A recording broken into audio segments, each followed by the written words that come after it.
కండువాలు వేసుకొని తిరుగుతూ ఉంటాము. రోజు రోడ్ల మీద సమయాన్ని అంతా వృధా చేస్తూ ఉంటాము. విషయాల పట్ల అవగాహన చేసుకోకుండా, పరిస్థితులను గమనించకుండా పోతా ఉన్నామనే దానికైతే మన ప్రాంతం సాక్ష్యంగా ఉన్నది. కాటార మండలం ముఖ్యంగా సాక్ష్యంగా ఉన్నది. నేను ఎవరు ఎక్కువగా అడుగుతలేను, కోపడుతలేను, బదిలాడతలేను. ఒక కాటార మండలం ప్రజల్నే బదిలాడుతున్నా, వాళ్ళనే కోరుతున్నా, వాళ్ళనే విజ్ఞప్తి చేస్తున్నా. ఇంత పెద్ద ప్రజాస్వామ్యం గొప్పది అని, ప్రజలే అంతిమంగా గెలుస్తారని మన కేసీఆర్ గారు కూడా పదే పదే చెప్పినారు. కానీ దాన్ని మనం అర్థం చేసుకుంటలేదు. నేను ఎన్నికలలో చెప్పిన డబ్బు గెలవది, మనుషులు గెలవరు, ప్రజలు గెలుస్తారని చెప్పిన. నన్ను బాగా విభేదించేది మా తోట జనార్దన్. ఏది గెలవదన్నా, పైసలు వంచాలన్నా, 500 వస్తే మనం 1000 వంచాలన్నా, చాలా మా ఇద్దరు ఘర్షణ జరిగేది తోట జనార్దన్. నాకు చూసిరుగా మీరు పైసలు గెలిచినాయా? గెలిస్తాయి. ఎప్పుడు మీరు పైసలు గెలిచినాయా? గెలుస్తాయి. అక్కడనో ఇక్కడనో 1% గెలుస్తాయి. 99% ప్రజలు గెలుస్తారు. మీ కాటారంలో కూడా ప్రజలు గెలవలేదు. ప్రజలు గెలిస్తే పథకాన్సర్ వాళ్ళు గెలవడు. మనుషులు ఒకవేళ ప్రభుత్వం గెలిస్తే పథకాన్సర్ వాళ్ళు గెలవడు. విపరీతమైన డబ్బు పెట్టి కాంగ్రెస్ వాళ్ళు సడవల మీద. మన ఎమ్మెల్యే ఇంటికి పోతే చెంచా డీలు వేయడు. కానీ ఈ ఎలక్షన్లకు చాలా మంది సర్పంచ్లకు డబ్బులు పంపించింది. అవునా కదా? చాలా మంది సర్పంచ్లకు డబ్బులు పంపించింది. కనుక డబ్బు గెలవది. అదే నేను చెప్తున్నా, మీరు అర్థం చేసుకోవాలని. ఎందుకంటే ఒకవేళ డబ్బే గెలిస్తే అనేక మంది గెలవరు. మీ దగ్గర అయితే చాలా తక్కువ. కానీ రామగిరి మండలం ముస్త్యాలలో అక్కడ మహేష్ అని గెలిచిండు, ముదిరాజు బిడ్డ. ఎవరి మీద గెలిచిండు? ఒక వెల్మ దొర మీద గెలిచిండు. వెల్మ దొర ఆయన పట్టువారి ఉండి ఆయన పెట్టింది 70 లక్షలు, ఈయన పెట్టింది 7 లక్షలు, 9 లక్షలు, 10 లక్షలు. ఇక వెల్మోలాంటి ఎట్లుంటారు మన వెంకటేశ్వరరావు గారు. ఇంకా పొడుగుంటారు, అలా పొడుగు కార్లు ఉంటాయి. బాగా పెద్ద పెద్ద వాళ్ళు దిగిండు. ఈ నిందంతే మహేష్ నిందే ఉంటాడు పాపం, పిల్లలంతా ఉంటాడు. కానీ గెలిచిండు. అక్కడ మహేష్ గెలవలే, ప్రజాస్వామ్యం గెలిచింది, ఓటమి గెలిచింది. ఇది మనం గమనించాలి. నిజంగా మీరు మనం పట్టుబడితే సాధించగలుగుతాం అనే దానికి ఈ కాటార మండలంలో ఇవాళ నిలువుటకు సాక్ష్యం విలాసాగర్ గ్రామం. విలాసాగర్ గ్రామంలో కాంగ్రెస్ పార్టీని చిత్తుగా ఓడించినామంటే అది ఓడించిందంటే మరి డబ్బు గెలిస్తే విలాసాగర్లో మనం గెలుస్తామా? గెలవం. మీరు పట్టుబడితే సాధించగలుగుతారు అంటారు కూడా సాక్షి విలాసాగర్. ఎన్ని తండాలు పడాలో అన్ని తండాలు పడేది అక్కడ కూడా దొరలంతా దిగరు. ఇటుక బట్టీలు దిగినాయి, ఇసుక ట్రాక్టర్లు దిగినాయి. అవునా కదా? అన్ని దిగినాయి. కానీ వెడమ చేతితో పడేసి మన రాజుని గెలిపించుకున్నారు. అవునా కదా? అక్కడ మధు ఉప సర్పంచ్గా కొట్లాడి గెలిచింది అక్కడ.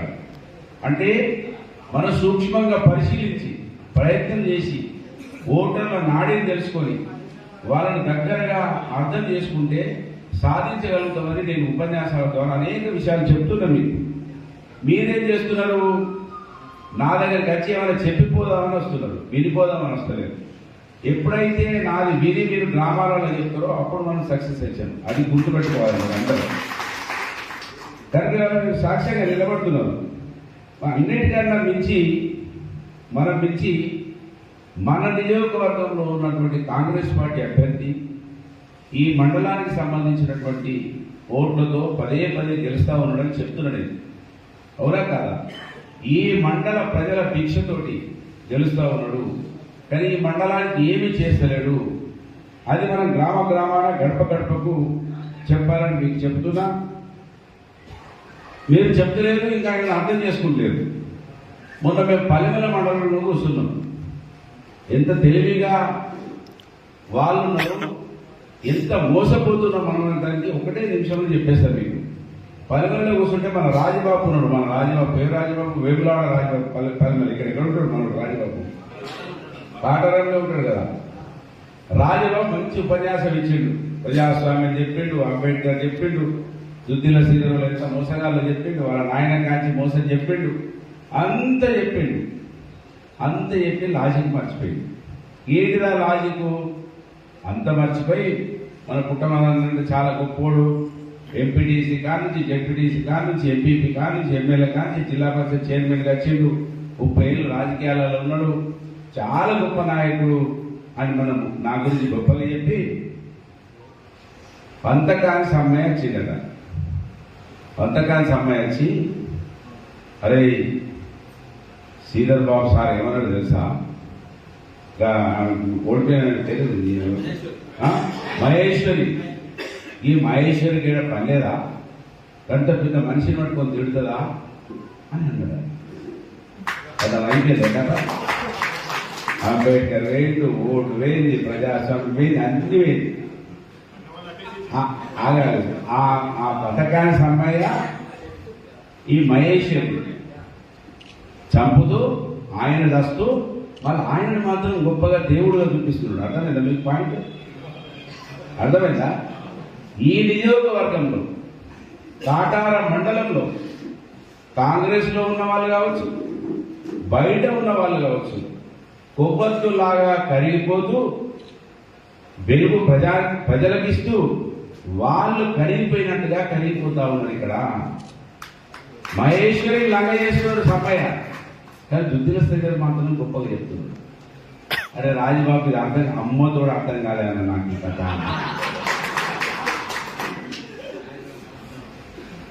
ఈ లాజిక్ మర్చిపోతున్నాం ఇక్కడ మనం.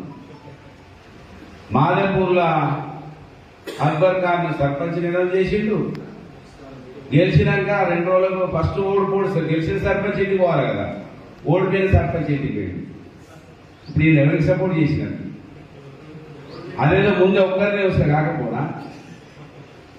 ఎమ్మెల్యే గెలవగానే మంత్రి ఏమన్నాడు, మేము చెప్పిన వాళ్ళు ఒక్కలే నిలబడాలి, రెండో నిలబడి తూకోం. నేను ఎమ్మెల్యే ఉన్నప్పుడు ప్రభుత్వం లేకపోతే నలుగురు నిలబడ్డారు, మనోళ్ళు నలుగురు నిలబడ్డారు కనుకనే బీఆర్ఎస్ పార్టీ గెలిచింది. గవర్ని ఇప్పుడు ఆటలు సాగాయని కింద నుంచి సపోర్ట్ ఏంటి మా సార్ మస్తాను. కానీ ధన్వాడల సర్పంచ్ నినామా చేయలేదు. ఒక మంత్రి ముఖ్యమంత్రి నడిపిస్తున్నా అని చెప్తున్నాడు. ముఖ్యమంత్రినే ఈయన నడిపిస్తాడు, అవునా కాదా? వాడు తత్తపప్పగాడనే ఏమైనా అంటే తిట్టుడు తప్ప మాట్లాడలేదు ఆయన. అంటే ముఖ్యమంత్రిని నడిపిస్తున్నటువంటి వ్యక్తి సొంత గ్రామంలో సర్పంచ్ను యునామా చేయకపోనా 2 గౌరవులను కథం చేసి పారేసాడు. కథ గెలిచిన ఆయన 30 పెట్టిండు, ఓడిన ఆయన 30 పెట్టిండు, అవునా? ఓడిన ఆయన అంటే పోయితే గంటలు, గెలిచినోడు ఎక్కడి నుంచి వస్తాయి పైసలు, అవునా కాదా? ఇక అక్కడున్న ఒక సిపాయి నాకు ఫోన్ చేసిండు. నేను మంత్రిలో స్పీచ్ ఇస్తే పేరు గౌడు నాకు ఫోన్ చేసిండు. కాదు పేరు నీకు చెప్తాడు, ఫోన్ చేసిండు. నన్ను తిడదామనుకున్నాడు, ఏమనుకున్నాడు. నేను ఆయన భాష చూడంగానే కట్ చేసిన. తెల్లారి మా శంకర్లాల్ తోటి ఫోన్ చేస్తే నేను ఆయనతోనే మాట్లాడతా అంటాను ఆయన. అంటే అంత